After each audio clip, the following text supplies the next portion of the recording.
Happy Saturday, everybody. And congratulations to all of you that wrapped up the CrossFit Open last night. I know some people might be still doing it today.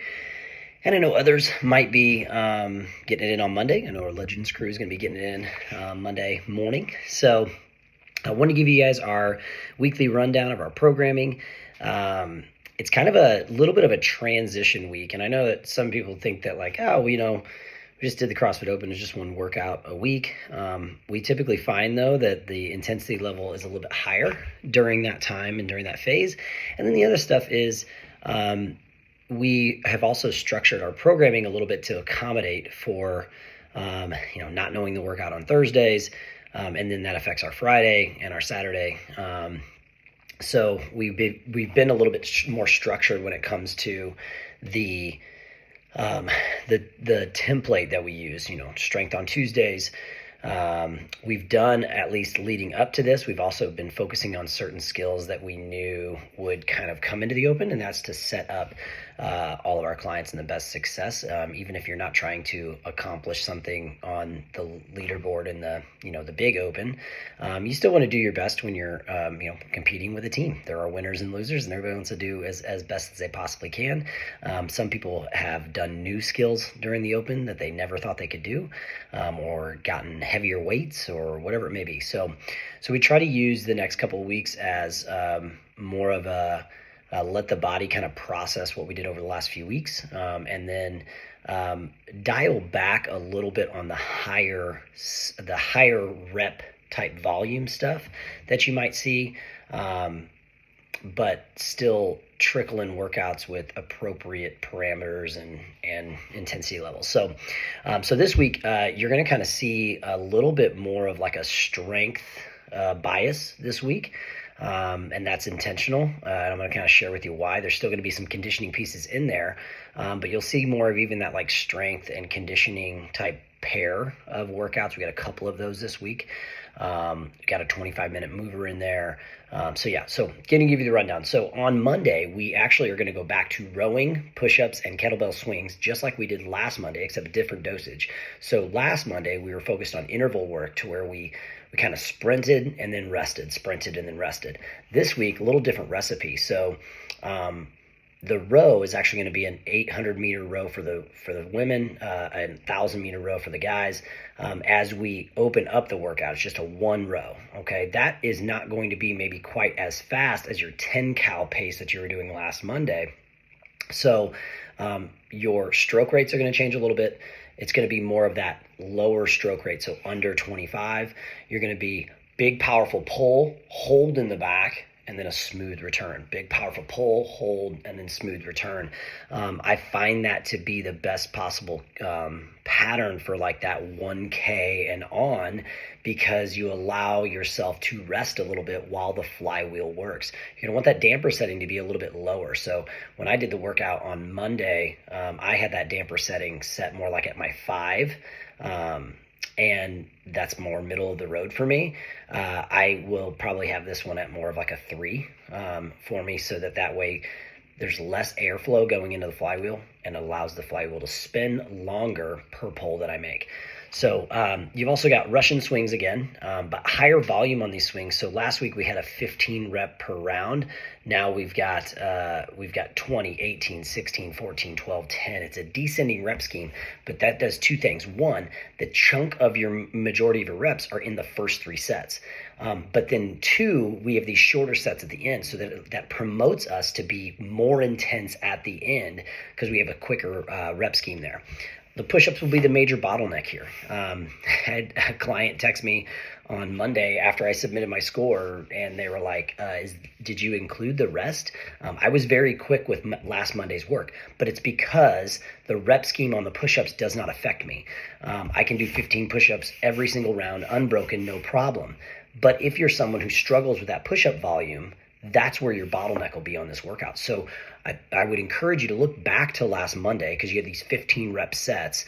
This week, it's not just a 15 rep set. You get that 20, 18, 16 set, but you want to be considerate of what progression did I use, what modification did I use on the push-ups to be a high rep push-up day for me, because you don't want to sit there and on the 20 set have to break it into 4 sets of 5. You will miss the intent of this workout because it'll just get drug out.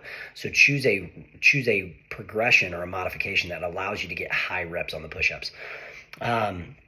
So that's on Monday. On Tuesday, we're going to go to a little strength and conditioning piece here. So we're going to do a double kettlebell front squat. You guys should be extremely prepared for this because of all the front rack holds we've been doing, single arm, carries, holds, all of those pieces. So the front rack position on that kettlebell should be massively better than what it was 4 weeks ago. That being said, this is a tempo squat. These tempo squats will eat you up. Okay, you got a 3-second descent, 2-second hold in the bottom, 1 second up, 1 second pause at the top, and start it over for 8 reps. So 8 reps feels like a lifetime when you do these tempos.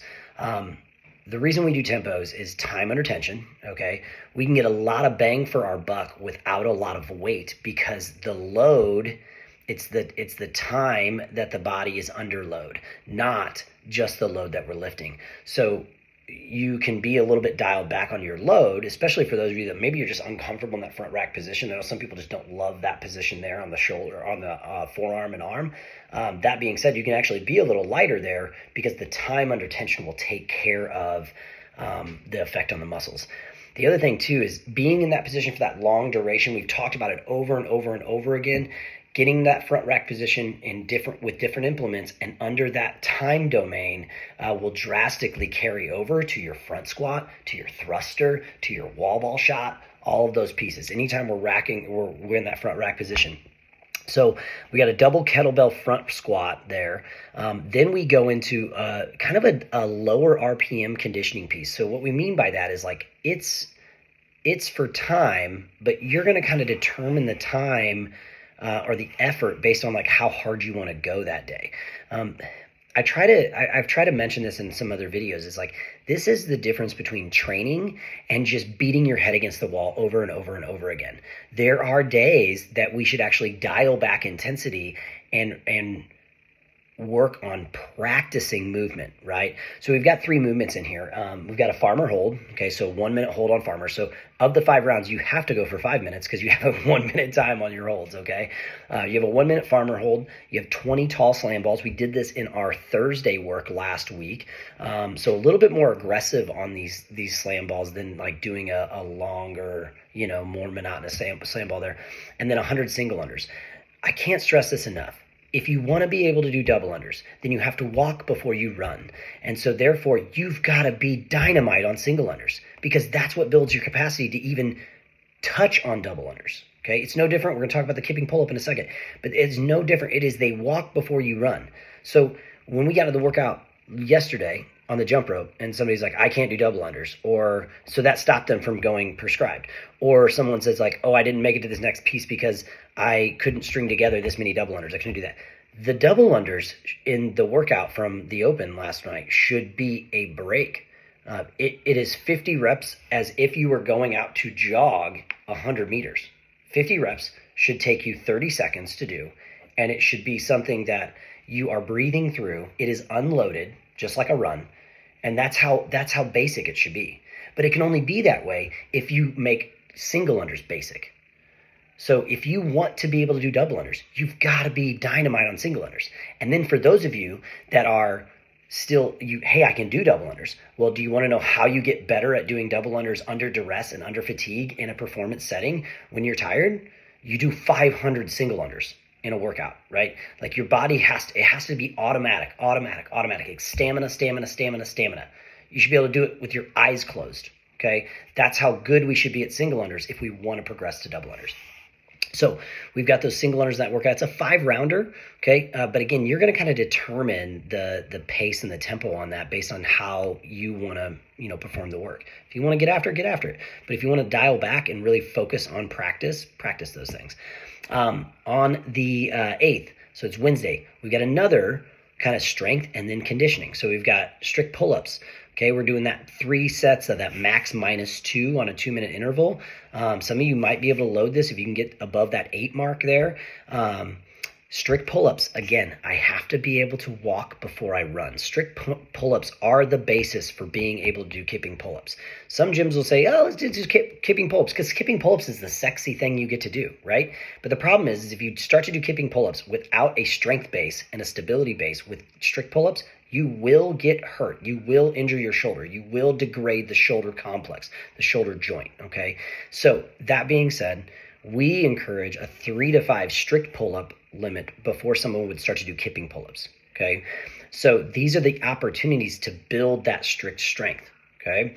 So when we build that strict strength, that develops the shoulder capsule, it stabilizes the joint, it allows us to build strength in the muscles and structures that need that strength so that they can sustain the stress when we go through a violent action like a kip swing or a kipping pull-up. So we're going to do some strict pull-up work, and then we're going to move into a conditioning piece that's going to involve kipping pull-ups, and also some burpee box overs. Those burpee box overs, they are meant, the reason we have a box there is it actually is meant to slow your tempo down.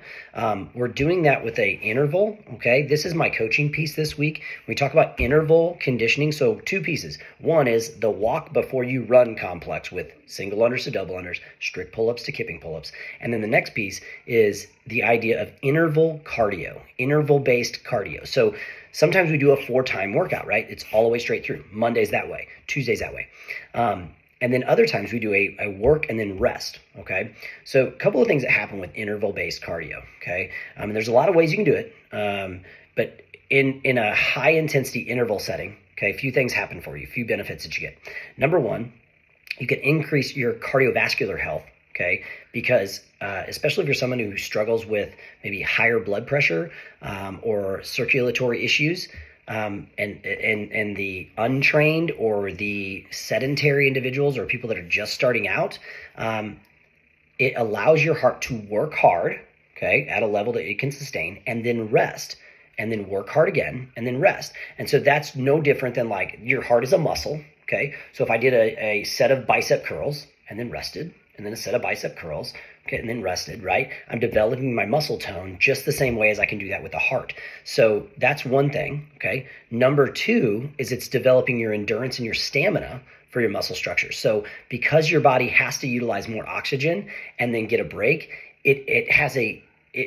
you can work harder in the interval because you get a rest each time. So every time you work harder, the higher intensity that you work, it also then helps your body to utilize more oxygen, which then also increases your body's ability to sustain work or stamina when we go into workouts such as Monday's work for time, right?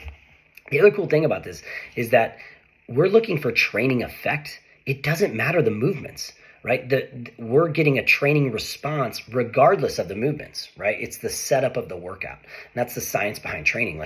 That's why we can throw a lot of different things at you and they'll all carry over. That's the beauty of CrossFit, right? Because we're training a stimulus of the body, not necessarily a specific lift. And then the last piece is if you're someone who is, most of our people join the gym because they want to create a change in their body, right? Like I want to lose weight. I want to get skinnier. I want to look better in a swimsuit. I want to look better naked. I don't want to lack confidence when I go hang out with my friends at my reunion, whatever, right?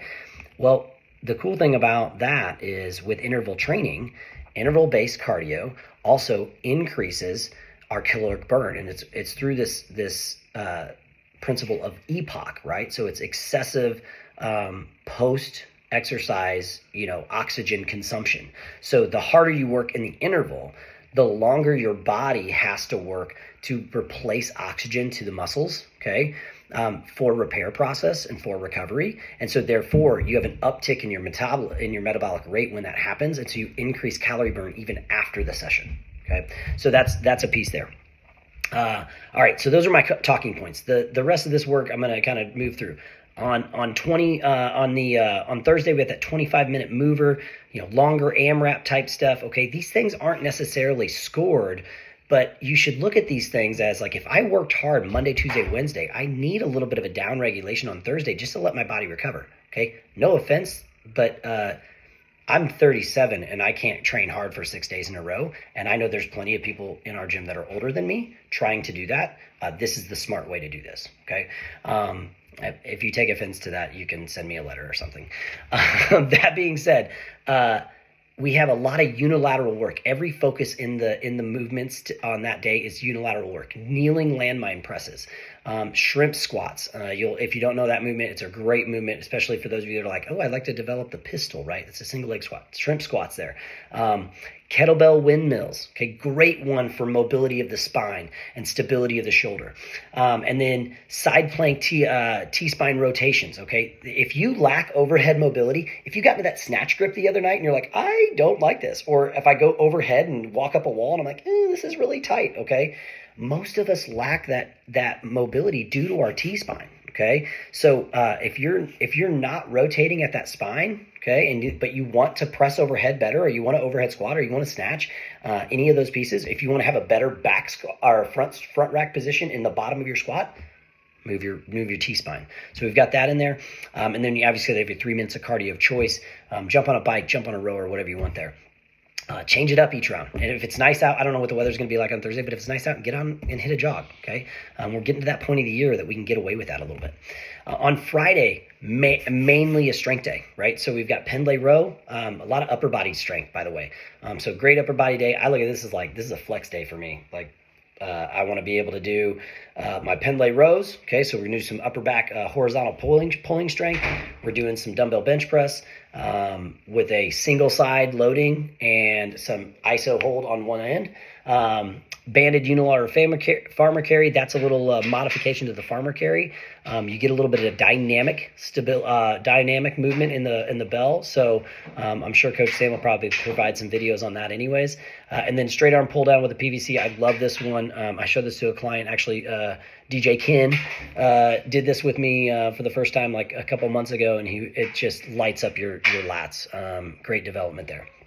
And then on Saturday, so really no barbell lifting techniques other than the pendlay row throughout the week. Saturday, we're going to bring the barbell back in, okay? Again, we're heavy in the barbell in the last couple weeks, so we're going to bring that barbell in a partner setting, okay? It's a little bit, it's got a 2K row with you and your partner, breaking up the 2K. But then you have 20 rounds, okay? I love these workouts of 20 rounds, okay? But squat clean, push press, and back squat complex, okay, with a barbell.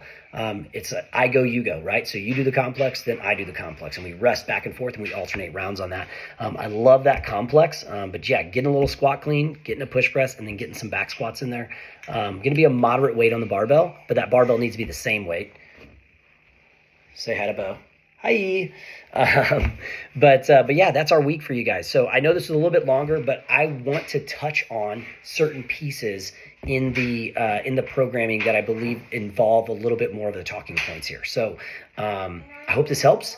And let me know if you guys have any questions on programming. Excited for a week of programming without the open, the blindness of the open, and excited to move forward as we get into the next training phase. So thanks a lot, guys. Have a great rest of your weekend. We'll talk to you soon.